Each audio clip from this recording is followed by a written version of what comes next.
हमारे गलत करने की बात है कि किसी को कौन क्या परेशान करेगा। वो तो भाई साहब चोर है राहुल गांधी, मैं तो सब बोलता हूँ, वो तो पप्पू है। उनका काम तो खाली एक अपनी पारदर्शी दिखाने के लिए कि भाई हम वो उसको परेशान कर रहे हैं या वो उसको परेशान कर रहा है, मगर परेशान कोई किसी को कुछ नहीं कर रहा है। जो परेशान कर रहे हैं उनके ऊपर कोई टारगेट नहीं कर रहा है, ना उनके ऊपर कोई कार्रवाई हो रही है। अभी राहुल गांधी ने कश्मीर के अंदर ये बोला है कि हम 370 वापसी लाएंगे, तो मतलब किसके लिए ला रहे हैं वो 370 वापसी? ये यही राहुल गांधी जी हैं जो देश का बंटवारा करना चाहते हैं। अतीक अहमद जैसे इतने बड़े आदमी को मिट्टी में मिला दिया, उसके भाइयों को मरवा दिया, उसके चाचा को मरवा दिया, उसके बच्चे को मरवा दिया, और वो भी उसके सामने चाल उसी की है कि इनको जेल के बहाने किसी तरह एडमिट करवाओ, अस्पताल लेके जाना है, मेडिकल करवाओ और रास्ते में गोली मरवा देना। नहीं तो एक आदमी को इतने पुलिस वालों के बीच में कोई गोली मार रहा है, क्या पुलिस वाले बेवकूफ हैं? नमस्कार, मैं आकाश कुमार और आप देख रहे हैं NN24 न्यूज़। जिस तरीके से राहुल गांधी जी ने यूएस में बैठ के कहा है कि माइनॉरिटीज़ के ऊपर अत्याचार हो रहे हैं और ख़ास तौर से सरदारों का नाम लेकर, सिखों का कम्युनिटी का नाम लेकर कहा है कि जो पगड़ी है, पगड़ी उन्हें पहनने की आज़ादी नहीं है, कड़े जो है कड़े पहनने की आज़ादी नहीं है, यहाँ तक कि जो गुरुद्वारे में वो प्रेयर करते हैं अपनी, वो गुरुद्वारे में भी घुस नहीं सकते। फिलहाल हम जनता से बात करेंगे कि क्या राहुल गांधी जी ने जो कहा है वो क्या देश में सच्ची में है या फिर वो एक गलत नैरेटिव और गलत मैसेज भारत देश को पहुंचाने के लिए है। नमस्कार सर, नाम क्या होगा आपका? मेरा नाम प्रदीप जैन होगा। आप जैन हैं? हम जैन हैं। तो आप माइनॉरिटीज में आते हैं, आपको लग रहा है माइनॉरिटीज को परेशान करा जा रहा है? माइनॉरिटी को तो इतना परेशान किया जा रहा है जिसकी कोई सीमा नहीं है। सबसे पहले तो हमारे जितने भी नेता लोग हैं एक दूसरे कौम को भड़काने का काम कर रहे हैं। अच्छा। और वो इसलिए कर रहे हैं कि अपनी केवल गद्दी चमकाने के लिए, वोट पाने के लिए मुसलमानों को, कभी मुसलमान के साथ हो जाते हैं, कभी वो सिखों के साथ हो जाते हैं, कभी वो किसी और के साथ हो जाते हैं। तो उनका काम तो खाली एक अपनी पारदर्शी दिखाने के लिए कि भाई हम वो उसको परेशान कर रहे हैं या वो उसको परेशान कर रहा है, मगर परेशान कोई किसी को कुछ नहीं कर रहा है। जो परेशान कर रहे हैं उनके ऊपर कोई टारगेट नहीं कर रहा है, ना उनके ऊपर कोई कार्रवाई हो रही है। अभी आपने देखा होगा, आज मैंने खुद स्टेट में देखा रेलवे के ट्रैक पे कि सीमेंट के वो बना दिए गए, जहाँ पे ट्रेन चलती है वहाँ पे कितने हजारों आदमी मर सकते हैं या कुछ हो सकता है। वो आतंकवादी हैं, कौन सी कौम है वो जो इस तरह के काम कर रही है। अब उसी पर मुद्दा बन जाएगा कि ये तो बीजेपी करवा रही है, ये वो फलाना आदमी करवा रही है। ये करवा कौन रहा है? ये वही लोग करवा रहे हैं जिनकी सत्ता खाली वोटों की राजनीति है। क्यों? क्योंकि आज जो है, आज उसमें आप देख रहे हो शिमला के अंदर, मैंने पार्टी का नाम लिया ही नहीं। मैंने तो पार्टी का नाम लिया ही नहीं भाई साहब। आप क्यों परेशान हो रहे हो? मैं परेशान नहीं हो रहा। नहीं, आप आपकी बातों से मुझे एहसास हुआ है कि आप जो है आपको परेशानी ज़्यादा हुई है मेरी बातों से। नहीं हुई है परेशानी, तभी आपने बोला है। बीजेपी का नाम लिया इसलिए मैंने बीच में बोला। आपने क्या बोला? मैं तो बीजेपी नाम नहीं लिया। बीजेपी माइनॉरिटीज को परेशान कर रही है, मतलब माइनॉरिटीज इस देश में खतरे में है? नहीं, बीजेपी परेशान बिल्कुल नहीं कर रही है। मैं तो बीजेपी को नाम लिया ही नहीं भाई साहब। मैं बीजेपी को बिल्कुल भी दोष नहीं दे सकता हूँ। देखो मेरी बात सुनो। मैंने क्या बोला?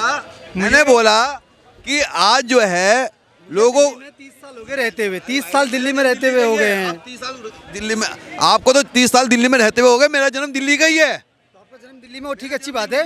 ठीक है, आप केजरीवाल को सपोर्ट करते हो। मेरी बात सुनो, आपके केजरीवाल ने दिल्ली में बोला था, आपके दिल्ली के मुख्यमंत्री तो रह चुका है ना, वो अभी है ना। उसने ये कहा था कि दिल्ली में शौचालय फ्री हैं। आप किसी भी शौचालय में, आपके सामने 2 शौचालय बने हुए हैं, यहाँ पर जाके दिखा दो। अगर पैसे ना लें तो मेरे को बोलना, किसी भी शौचालय में जाके दिखा दो। मैं तो भाई साहब ये कहना चाह रहा हूँ, झूठ नहीं बोल रहे भाई साहब। केजरीवाल नंबर 1 का आदमी, जो भी उन्होंने करा है पब्लिक के सामने अच्छा काम करा। आपको लग रहा है कि माइनॉरिटीज को परेशान करा जा रहा है? मेलोडी को इतना परेशान है कि उनकी कोई भी चीज़, अगर उनकी कोई हिस्सेदारी है तो वो उनको नहीं मिलती है, ना ही उनका कोई उसमें नाम आता है। अभी आपको बताता हूँ, हमारे दिगंबर जयलाल मंदिर है, अभी यहीं पर ही कल यहाँ पे एक थैला बैग चोरी करके कोई भाग गया। अब पुलिस शासन की या किसी की क्या जिम्मेदारी है कि एक मंदिर के अंदर जहाँ पे 10 लक्षण पर्व चल रहे हैं, हमारे 10 धर्म हमारे जैन चल रहे हैं, और वहाँ पे लोग अपने दर्शन भगवान के दर्शन करने आते हैं, वहाँ पे एक आदमी आकर के घुस जाता है और वहाँ पे चोरी करके ले जाता है। तो प्रशासन का यहाँ पे तो कोई महत्व है ही नहीं। महत्व कहाँ पर है? जहाँ पे गुंडागर्दी है, जहाँ पे मतलब जेब कतरे हाँ हैं। तो महत्व रहेगा ही ना, क्योंकि गुंडागर्दी जहाँ हो रही है वहाँ तो सरकार कड़े से कड़े एक्शन लेगी। दिल्ली 6 के अंदर में सबसे ज़्यादा गुंडागर्दी दिल्ली 6 के अंदर में है। यहाँ पे जेब कतरों की भरमार है। और जहाँ पर आप यहाँ पे आप जैन मंदिर की बात कर रहे हो, वहीं पर मैं आपका रिपीट जवाब दूंगा। यहाँ पे सीजन गुरुद्वारे के अंदर जाओ, जो आधार कार्ड लेकर के वहाँ पर सोते हैं, वहाँ पर उनका मोबाइल पर्स चोरी होता है। और रात में मैं नाइट ड्यूटी करता हूँ, मेरे को पता है वहाँ पर उनका बैग पर्स चोरी हो जाता है। आधार कार्ड लेके जमा करते हैं जो सोते हैं वहाँ पे, तो उनके साथ क्या होगा? फिर भी जमा हो रहा है, आधार कार्ड जमा कर रहे हैं, सब कुछ हो रहा है। जी इन्होंने तो बता दी चीज़ें। तो यही चीज़ तो मैं आपसे कहना चाहता हूँ। चीज़ तो मंदिर के ट्रस्ट जो हैं वो देखते हैं ना, ये इसमें ये बीजेपी और ये कांग्रेस कहाँ से आ गई? मैंने बीजेपी उसकी वो नहीं बात नहीं करी। इसमें कोई पार्टी का सपोर्ट नहीं है। इसमें मेन गलती किसकी है? ट्रस्ट की है। ट्रस्ट की कमी है। बताइए आप। ये मेरा सवाल ये है कि माइनॉरिटीज को परेशान करा जा रहा है बीजेपी गवर्नमेंट में। माइनॉरिटीज बताऊँ, ये माइनॉरिटीज क्या हो गई? अल्पसंख्यक जैसे सिख हैं, जैन हैं, बौद्ध हैं। किसी को कौन परेशान करेगा? राहुल गांधी ने यूएस में कहा है कि सिखों को परेशान करा जा रहा है। तुम्हारे गलत करने की बातें हैं कि किसी वो को तो कौन चोर क्या है। परेशान करेगा? वो तो भाई साहब चोर अरे है हाँ बस राहुल गांधी। मैं तो साफ बोलता हूँ, वो तो पप्पू कहते है। हैं, इन्होंने चोर किया, कोई पप्पू कहता है मेरे सामने। अब मैं वो इस तो चैनल वो- पे वो- कह दूंगा, मुझे वायरल कर दो। वो उसके खटाखट आने वाले पैसे थे, वो कहाँ गए पहले ये बताओ मेरे को। कहाँ गए वो? 15 लाख हमारे आ भी गए। तो 15 लाख कैसे आ गए? आ गए कैसे आ गए? तो तुम्हारे आप मत पूछो, मेरे आ गए, बस समझ जाओ। अब बताओ दूसरी बात कोई। दूसरी बात यह है, उन्होंने कहा है कि जो लोकतंत्र है उसे मोदी सरकार खतरे को खत्म करना चाहती है और संविधान को मिटाना चाहती है। लोकतंत्र लोकतंत्र कभी खत्म नहीं हो सकता है। वो संविधान जो हमारा इंडियन संविधान है, वो कभी खत्म नहीं हो सकता है, ना कभी होगा। उसे तो कोई छूगा भी नहीं, उसे कोई छू नहीं सकता। छू भी नहीं सकता। अभी नहीं, राहुल गांधी ने नहीं। कश्मीर के अंदर ये बोला है कि हम 370 वापसी लाएंगे। तो मतलब किसके लिए ला रहे हैं वो 370 वापसी? तो ये छूने वाली बात कर रहे हैं। यही राहुल गांधी जी हैं जो देश का बंटवारा करना चाहते हैं। बिल्कुल सही बात, मैं इनके साथ हूँ।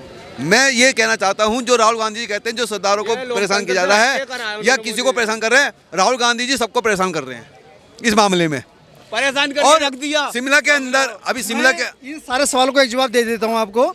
इन सारे सवालों को एक जवाब है, अगर आने वाले टाइम में मोदी जी का योगी जी बैठ जाए ना, तो पूरे देश को जवाब मिल जाएगा उसका। अगर योगी जी आ जाए उसकी जगह, तो आपको कोई सवाल करने की जरूरत नहीं पड़ेगी आपको। कह रहे हैं योगी जी को हाँ, योगी जी आ जाएंगे। योगी जी को आना चाहिए। मैं कहता हूँ योगी जैसा आदमी, योगी जैसा आदमी जिसके, अरे भाई साहब 2 मिनट तो चुप हो जाओ। योगी जैसा आदमी मैंने ना तो देखा है, ना शायद आगे देखने को कोई मिले, क्योंकि वो निष्पक्ष आदमी है। वो ना तो मुसलमान देखता है, ना वो हिंदू देखता है, ना वो सिख देखता है, ना ईसाई देखता है। वो धर्म जाति नहीं देखता। वो किस देखता है, अगर ये बंदा गलत काम कर रहा है तो उसके पे एक्शन लूंगा। अगर वो आदमी सही है तो उसका घर पे बनवाऊंगा। मैंने ये कहा कि जो भी ऐसे सवाल पूछेगा ना, उसके बाद में तो सीधा बुलडोजर चलेगा, सवाल पूछने की जरूरत नहीं पड़ेगी वहाँ पर। अपराधियों पे, अतिक्रमण पे, अवैध पे, सब पे, अतिक्रमण पे और अवैध पे। जब अतीक अहमद जैसे इतने बड़े आदमी को मिट्टी में मिला दिया, उसके भाइयों को मरवा दिया, उसके चाचा को मरवा दिया, उसके बच्चे को मरवा दिया, और वो भी उसके सामने चाल उसी की है कि इनको जेल के बहाने किसी तरह एडमिट करवाओ, अस्पताल लेके जाना है, मेडिकल करवाओ और रास्ते में गोली मरवा देना। नहीं तो एक आदमी को इतने पुलिस वालों के बीच में कोई गोली मार रहा है, क्या पुलिस वाले बेवकूफ़ हैं? जनता बेवकूफ़ नहीं है, ये योगी महाराज हैं। लग रहा है योगी जी के राज में न्याय मिलता है। बिल्कुल न्याय मिलता है भाई साहब, बिल्कुल। हम सवाल पे ही आते हैं अपने मुद्दे पे। राहुल गांधी जी को ऐसा क्यों कहना पड़ गया कि वो माइनॉरिटीज को खतरे में है, सिखों को गुरुद्वारे नहीं घुसने दिया जा रहा, जो सरदारों की पगड़ी है वो पहनने की उनको आज़ादी नहीं है? ये राहुल गांधी जी यूएस में बैठ के कह रहे हैं। राहुल गांधी ने यूएस में बैठ के पहले भी कुछ भाषण दिए थे, वो भी उनके नेगलेक्ट हो गए थे, वो भी पहले नेगलेक्ट हो गए थे उनके। और राहुल गांधी जी कुछ बोलते कुछ और है और नतीजा कुछ और निकलता है, उनका उल्टा ही निकलता है। और आप देखो, हम भी गुरुद्वारे के सामने ही बैठे हुए हैं, आप जाकर के देखो यहाँ पर किसी भी गुरुद्वारे में जाकर के देखो, अगर हम कोई मना करते तो फिर हम बैठे हैं यहाँ पे। आप भी यहाँ पर ही हो, आप भी देख रहे हो ना यहाँ पे। राहुल गांधी जो है नंबर 1 का बेवकूफ़ आदमी है, उसे पता ही नहीं मैंने बात क्या करनी है। हमेशा बात का उल्टा बोलता है वो। लग रहा है फिर जो छवि है भारत देश की वो कहीं ना कहीं गिर रही है। नहीं, भारत की छवि तो देखो, मोदी जी जब तक हैं, यूएस में बैठ के जो ऐसे बयान दिए हैं कि भारत देश में, यूएस भी जानता है, यूएस कंट्री भी जानता है कि जब तक मोदी जी बैठे हुए हैं तो तब तक कोई दिक्कत नहीं है। यूएस कंट्री है, रसिया है, तो ये सब हमारे साथ हैं। तो आपने देखा कि जिस तरीके से जनता ने बखूबी अपना जवाब दिया कि जो राहुल गांधी हैं उन्होंने जो माइनॉरिटीज़ के ऊपर बोला है वो कितना सही है और कितना गलत। फिलहाल आप अपनी कमेंट बॉक्स में राय जरूर दें कि जो इतनी भी पब्लिक ने हमारे इस वीडियो में बोला है आप उनकी बातों से कितना वाकिफ रखते हैं। आप देखते रहे NN24 न्यूज़। धन्यवाद। जय हिंद।